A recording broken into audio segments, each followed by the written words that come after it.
I would go as far as to say that during this era, Barbie just becomes a lot more fun. My mom was actually in a Mattel commercial as a child. I think that Francie was a lot more of a faithful representation of a teenager in the mid to late 60s than Barbie was. Hey everyone, it's Ian here with the Nostalgic Toy Archive, and welcome back to my YouTube channel. Today, I am super excited to share with all of you my modest mod era Barbie collection. It is a rather small collection because I primarily focus on the vintage era of Barbie. In my opinion, the mod era is a very fun time in the history of Barbie. She's a lot more youthful at this point in time, and her wardrobe is a lot of fun. Very vibrant, bold, striking patterns, and a lot of fun fashions that were heavily inspired by Carnegie Street in London. It's just overall a really fun era, and there are a lot of collectors out there that only collect the mod era of Barbie. As per usual, I do love giving a little bit of history and insight into the eras that I cover, so before I dive into my collection, I will give you a little bit of history about this era. So the mod era of Barbie begins roughly in 1967 and it ends in the early 70s around 1972. But I do want to backtrack by 1 year and to talk about 1966 because even as early as 1966, we do start to see some stark influences from the mod era. Now, obviously, I did not grow up in this time period. When I think of the word mod, I just think of the word modern, but the mod era covers so much more than just being modern. So I did do a little bit of research today and want to give you a little bit of brief insight into this era. Originating in London, the mod movement was heavily influenced by several key factors. After the austerity of the post-war years, young people in the late 1960s had newfound economic freedom and rejected the conservative styles of their parents. They embraced bold, fresh looks that symbolized progress and individuality. Mod fashion took cues from modernist art movements like pop art, with its bright colors, geometric shapes, and playful patterns. Bands like the Beatles, The Who, and the Kinks were central to the mod scene. London's Carnaby Street became the hub of mod fashion, with boutiques offering vibrant, avant-garde clothing. So that just gives us a little bit of deeper insight about this era and what inspired this movement. And that is a wonderful segue into the doll that was released in 1966, who really put the mod scene in the market for Barbie. That was, of course, none other than the super cute Francie. This is Francie Fairchild, and she is Barbie's cousin from England. I have mentioned this in previous videos. Francie was, in many ways, a test market doll for Mattel to see how a doll with mod fashion would fare in the market. And as you probably can imagine, Francie became incredibly popular with little girls. In fact, I have seen many sources that claim in 1966, when she was released, she actually outperformed Barbie that year in sales. It's not hard to see why. I think that Francie was a lot more of a faithful representation of a teenager in the mid to late 60s than Barbie was. I think vintage Barbie is a great depiction of the values of the earlier 60s, which were a little bit more domestic for women, whereas Francie is a little bit more of a free spirit, and you can really see that reflected in her fun wardrobe. I only have 2 Francies in my collection. This is a standard straight-legged Francie. The doll was marketed with bendable legs, but just like the Twist and Turn Barbie that came out a year later, there was a version that you could purchase that was a little bit more watered down and a little bit less expensive, and she would not come with the bend legs. And the straight leg bodies also do not have rooted eyelashes, so this Francie, in fact, does not have those classic rooted eyelashes. Instead, they're just molded, but I still think she's a really beautiful doll. She was available in this honey blonde hair color as well as a deeper chocolate color that was marketed as brunette. This is my other Francie that I have in my collection, and she is on the bend leg body, and she has the rooted eyelashes, this one does, and also the honey blonde hair. I don't know the names of all of the fashions offhand, so I will be putting those as subtitles below. As I've stated before, I'm just not as versed in the mod era of Barbie, and the fashions during this time do start to get really expensive, so for that reason alone, that's another contributing factor why I don't collect so many of the mod era dolls. It just starts to get really pricey, and vintage is my priority. But how can you pass up this cute doll? She's just absolutely adorable. And I love her, and I definitely see probably more Francies in my future. And she was really sort of the catalyst for me that started my journey into the mod era of Barbie. I love her very much. Now, before we dive into 1967 and talk about the very famous twist and turn Barbie, I do want to talk about Barbie in 1966. Even though we were still using the classic vintage facial sculpt for Barbie at this time, we do start to see a little bit of the mod era influence peek in. And I think a great example of this is the Color Magic Barbie. She is classified by collectors as a vintage doll, and very understandably so. She still has the classic vintage facial sculpt, but if we examine her wardrobe closely, it's just a lot more vibrant and, in my opinion, a lot more influenced by the mod styles of clothing. Overall, I think it just gives us some context clues that we were starting to head into a more vibrant and fun era for Barbie. Since Francie performed so well in the first year that she was released, Mattel got a very clear signal that Barbie could use a youthful glow up. So just a year after the release of Francie, in 1967, we officially hit the mod era of Barbie. And Barbie gets an entire transformation this year. 1967 is the first year that Barbie gets a completely new facial sculpt, complete with rooted eyelashes.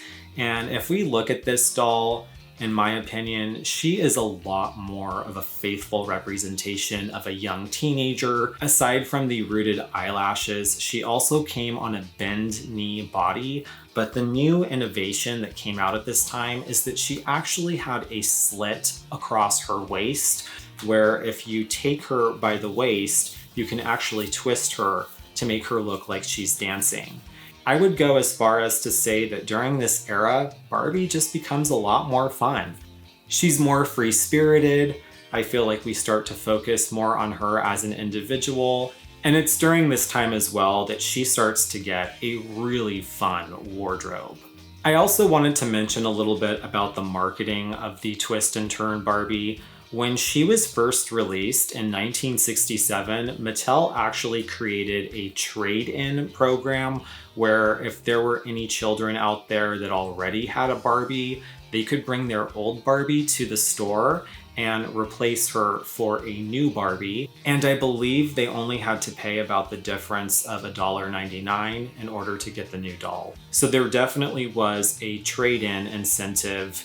I am really curious to know what might have happened with all of those older dolls that were traded in. So if you have any insights into that, definitely let me know in the comments. I don't have any shoes on any of my dolls today. I did just finally get back to Los Angeles. I voluntarily evacuated for a few weeks with my collection. I think some of you might have seen that video. So I still haven't unpacked everything, and so a lot of my dolls do not have shoes on today. And anytime I do a video with shoes on these dolls, they always fall off and I lose them. So for that reason, we just don't have shoes today. But I did want to mention this is the era where we are introduced to the Pilgrim shoes. When I think of Pilgrim shoes, I always think of the Brady Bunch, which was, late 60s, early 70s. These are my other two twist and turn Barbies. One has the ash blonde hair. It's more of like a dark ash blonde. And then this one is the ash brown color. They had really fun color names. I don't know them offhand, but I will mention them below so you can see them. I think some of them were called like Go Go Coco, Summer Sand, colors like that. Just a lot of fun and a lot more variation in the hair colors for these dolls during this time. I do know the names of these outfits.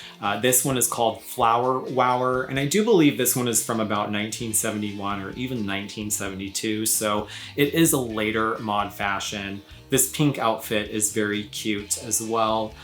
This one is called Little Bo Pink. So some really cute names for these fashions during this time period as well. I just love these clothes. My mom's seen this doll before and she said it reminded her even of outfits that she wore as a little girl. My mom would have been a child of the early 70s. So these dolls are not the era of Barbie that she played with. And here's a fun fact about my mom. I have been meaning to share this for some time, and I think this is probably the best place to mention it. My mom was actually in a Mattel commercial as a child. She was actually one of the little girls in the commercial for the Sunshine family. They shot the commercial in the Santa Ynez Valley. That's where I grew up as a child and where my mother grew up as well. And they drove up into the Figueroa Mountain and did a whole day of shooting. I always loved listening to that story from my mom as a child. I think it's a really cool story and kind of ties me a little bit to the Mattel universe, which is fun as well. So Barbie was not the only doll that got a mod makeover. Ken did as well, and I think it was desperately needed for Ken. I love the vintage Kens, but I do feel that the Ken of the later 1960s, this one I have here, is just far more handsome. It's also during this time that beauty standards really changed, and even for men as well. The original Ken is actually like really scrawny and thin, and this Ken is like very broad, very muscular. He is wearing an original ensemble. It's sort of Western inspired, which I think is really nice for him. I love his boots. They were incredibly hard to put on him, and he is actually a talking doll. Unfortunately, he is mute, but his pull string still works if you just carefully pull it and release it. You probably can't hear it, but he kind of talks gibberish a little bit. So the unfortunate thing with these talking dolls is they really don't talk anymore, but there are restorationists out there who have tutorials for fixing these dolls, but unfortunately you have to disassemble the entire body and it's sort of a lot of work, and I've never felt brave enough to do that. I also have part of a talking Barbie. I'm sort of cheating because I have rehomed mine on a different body. She's incredibly beautiful. I would probably go as far as to say that she's my favorite Barbie from the mod era. I love this side ponytail, and it did originally come with little ribbons. These ones are not original. I bought some ribbon from the craft store and had a sloppy attempt at sort of redoing them in her side ponytail. And she is wearing the outfit Romantic Ruffles. I think this is a beautiful dress. I got it fairly cheap on eBay because it is incomplete. It did not come with the shoes and the purse, so I think I only paid like $10 or $15 for it, which is a really good deal. But when you're a completionist, that is when things get really expensive. The prices really add up when the fashion is complete, which makes perfect sense. I love these talking dolls. I also really love the commercial that was released during this time for the talking dolls. It's also during this era that we're introduced to Stacie and Christie, Barbie's friends.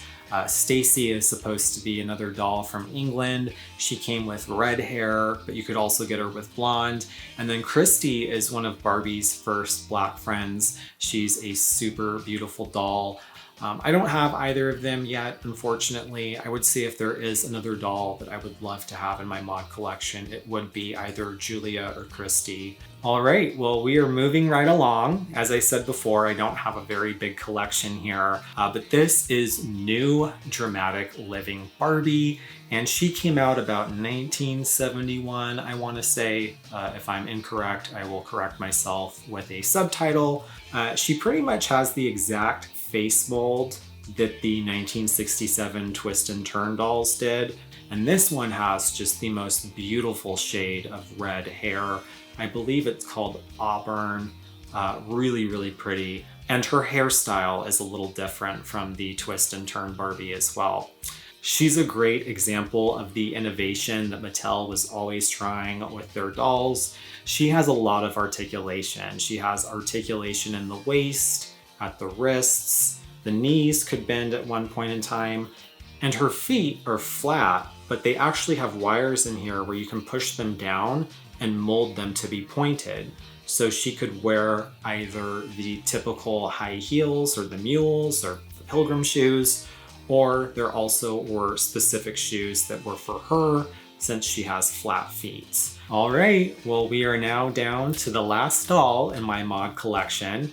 This is the only doll that I have ever had the opportunity of finding in a thrift store, and I paid $2 for him, which is kind of unheard of in Los Angeles. So I think the shop owner obviously had no idea that this was a vintage doll.